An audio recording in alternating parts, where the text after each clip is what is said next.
reprenons le cas de Lamine. Bon, Lamine se blesse, mais Luis de la Fuente, il a un réservoir énorme de joueurs à appeler. Il peut bosser en amont tout ça. Lamine se blesse. Et je pense que la saison du Barça, c'est vraiment pas la même. C'est exactement ça, la dualité. Voilà, c'est ça le gros souci. Bonjour à tous, bienvenue dans une nouvelle vidéo sur Nusti Kitaka. Aujourd'hui, comme d'habitude, je suis avec Sacha. Comment ça va, Sacha? Bah écoute, Sacha, il a le sourire, c'est le retour en fin des vidéos. Vous nous avez manqué, toujours le short. Et oui, on est à Barcelone, il fait beau. Derrière, c'est Montjuïc. Montjuïc qui va se préparer pour pas mal de rencontres. Là, ça fait plaisir. C'est exactement le sujet de cette vidéo. On va forcément aussi parler de cette trêve qui a été justement l'année dernière surtout et peut-être les saisons aussi, une trêve qui a énormément coûté au Barça sur le point des blessures.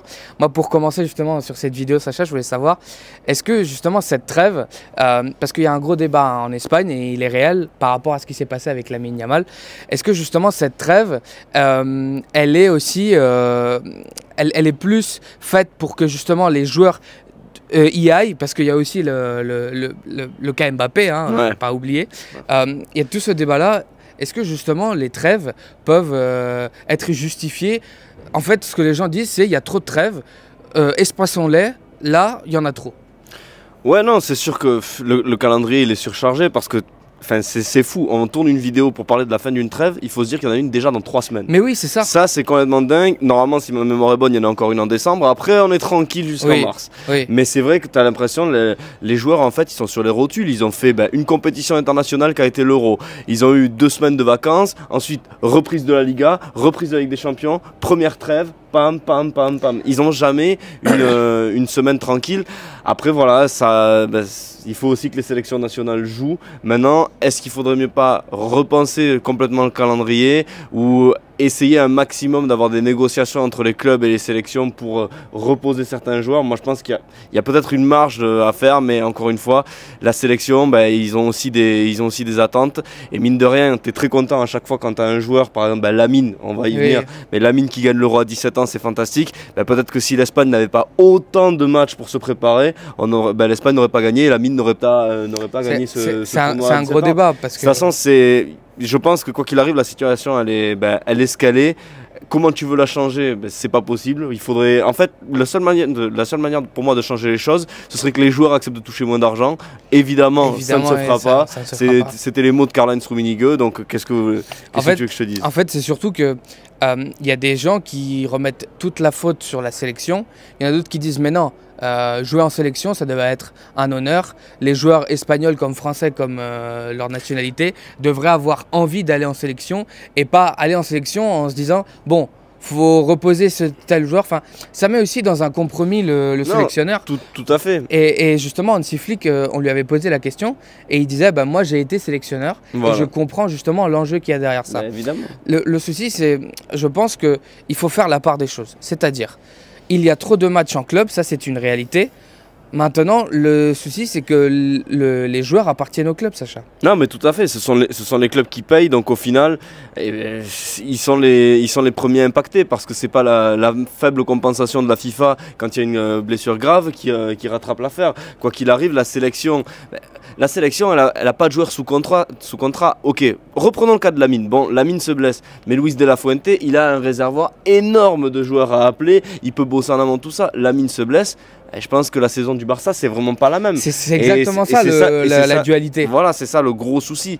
Maintenant, encore une fois, je pense, c'est vrai qu'il y a peut-être trop de matchs de sélection. Quand j'étais vraiment plus jeune, ou même quand on regarde en fait les classements entre les joueurs, ce qu'ils ont fait pour leur sélection, le nombre de buts, le nombre de matchs joués, c'est sûr qu'un Michel Platini, il a joué beaucoup moins de matchs. Enfin, il y avait beaucoup moins de matchs pour un Michel Platini que pour un Kylian Mbappé, par exemple. C'est ça, et après tu vois des joueurs qui surpassent justement toutes ces légendes-là. Voilà. Et tu te dis, mais Mbappé, il est déjà, je crois que j'avais vu une stat, il était déjà presque à Thierry Henry en nombre de sélections.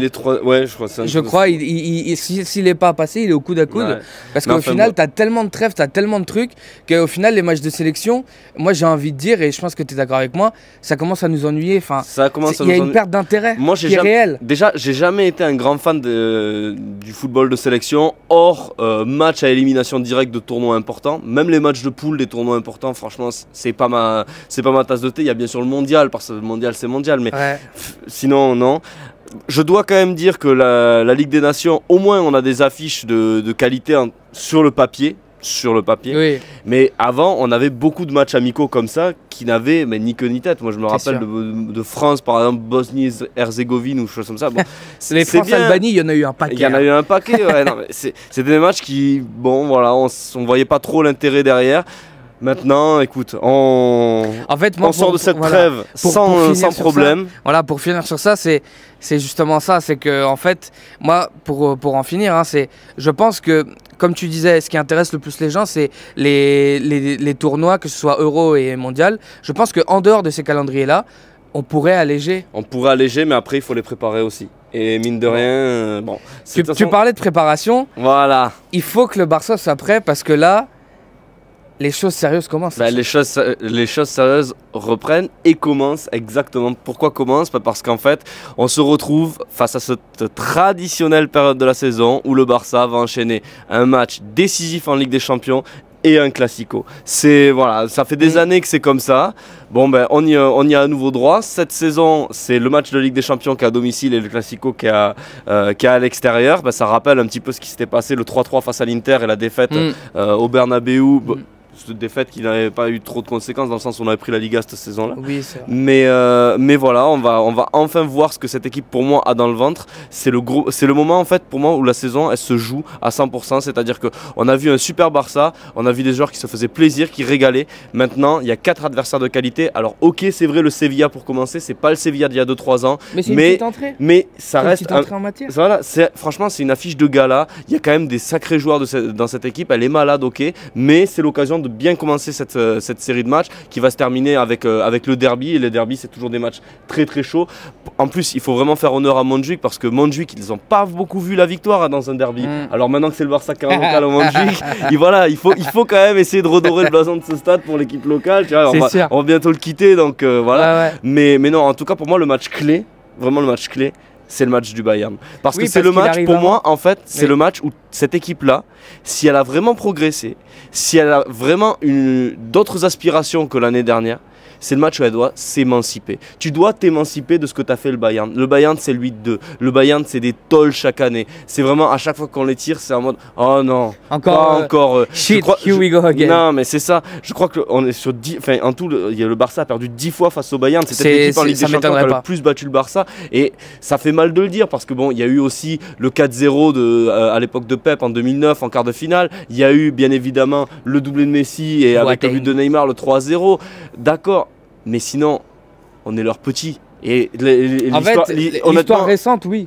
Sur l'histoire récente. Mais quand tu prends autant de tôle, tu peux pas dire autrement. Et là, si tu arrives à les battre ici au Montjuïc, enfin, tu vois, dans ce nouveau Barça, dans ce Barça qui joue un football un peu plus attractif, dans ce Barça de Flick, qui avait relancé le Bayern Munich, qui avait fait ce Bayern qui nous avait détruit. C'était Hansi Flick. Donc pour moi, c'est l'émancipation. C'est cette fois-ci, on l'a fait. Mine de rien, je me rappelle peut-être l'un des tout meilleurs matchs de l'époque de Xavi, c'est cette défaite malheureusement à l'Allianz Arena. Le Barça de Xavi avait donné vraiment un beau visage, c'était une belle équipe, mais malheureusement, il avait manqué ce truc pour le changer en victoire. Et je pense que si le Barça avait gagné ce jour-là à l'Allianz Arena, la trajectoire de Xavi au club aurait peut-être été vraiment différente. On ne peut pas refaire le passé, mais pour moi, la clé, c'est ce match-là. Si tu gagnes face au Bayern, tu arrives au Classico vraiment dans la meilleure des formes, avec le meilleur des morales. Si tu perds, attention. En fait, moi, et j'ai pas envie d'être pessimiste, hein, mais tu te rappelles quand on commençait la saison, on se disait bon, c'est un nouveau départ, il y aura des nouvelles choses qui vont arriver. Estamos ilusionados, on parlait justement de ce mot qui se disait beaucoup en Espagne, cette illusion, cette envie. Et on a pris un petit coup dans la tête avec ce grand-père. Un petit? Non, mais bon, voilà. Voilà. Je pense que ça va être complètement différent. Non. Parce que c'est un match de Ligue des Champions. En plus, tu es à domicile. Tu sais qu'il n'y aura pas de match retour, donc il ne faut pas que tu te loupes. Et tu y es. Et tu y es. Attention. Donc là, tu as la pression. Là, on va voir ce qui va se passer réellement. Non, moi, je pense que ce match, comme tu dis, ça peut être justement un déclic pour l'équipe. On en a parlé énormément sous Xavi de ces matchs qui devaient être des déclics. Ouais. Là, c'est vraiment la première... En fait, le truc, c'est que le match du Bayern, Après, tu as le Real. Eh oui. Tu n'as pas le temps de repos. Non, c'est ça. Donc, si tu prends un coup de massue, il faut obligatoirement que tu te reprennes. Et on sait que c'est compliqué, mine de rien. Surtout que eux, à mon avis, bon, face à Dortmund, je vois pas Madrid perdre face à Dortmund. Donc, en fait, c'est un classico qui peut jouer à la confiance et au momentum. Et si tu bats le Bayern à domicile, si tu continues comme ça, en plus en venant d'une victoire face au Sevilla pour te faire bien plaisir, moi je pense que la clé, mais vraiment la clé de cette saison, c'est ce match-là face au Bayern. Le déclic, il est là.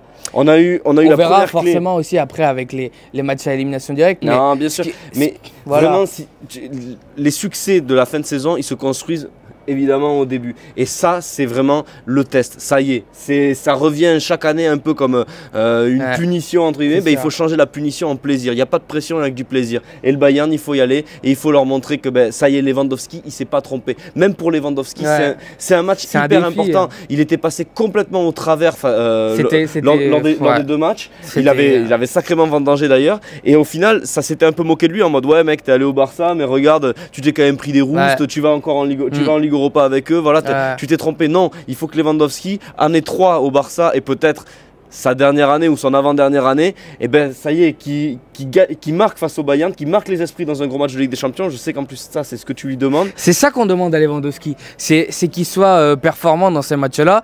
Moi justement, c'est par rapport à ce que tu disais, c'était que moi les matchs contre le Bayern, contre l'Inter, contre tout ça, bon même s'il avait marqué tout ça, mais ces matchs-là, c'est le joueur qu'il faut qu'il fasse la différence.